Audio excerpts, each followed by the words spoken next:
చల్లచల్లని క్లైమేట్‌లో హాట్‌గా gobi fried rice తినాలనుందంటే, మా ఆవిడ ఫ్రైడ్ రైస్ చేయడం స్టార్ట్ చేసేసింది.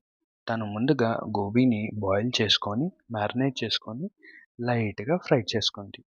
ఫ్రై చేసుకున్న గోబీని సైడ్‌కి ఒక ప్లేట్‌లోకి తీసుకొని పెట్టుకుంది.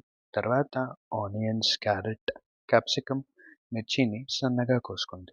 ఇప్పుడు ఒక బాండీలో ఆయిల్ వేసి, ఈ వెజ్జీస్ అన్నీ యాడ్ చేసి లైట్‌గా ఫ్రై చేసుకుంది. తర్వాత ముందుగా కుక్ చేసుకొని పెట్టుకున్న రైస్‌ని యాడ్ చేసి, దాంట్లో కొంచెం సాల్ట్, కారం, ధనియా powder, garam masala, fried rice masala add చేసి, రైస్‌ని బాగా కలిసేలా మిక్స్ చేసింది. తర్వాత ముందుగా ఫ్రై చేసుకొని పెట్టుకున్న గోబీని రైస్‌లో వేసి, లాస్ట్‌లో ఫ్రై చేసుకున్న కాజుని కూడా యాడ్ చేసి, వేడి వేడిగా సర్వ్ చేస్తే కుమ్మేశానంతే.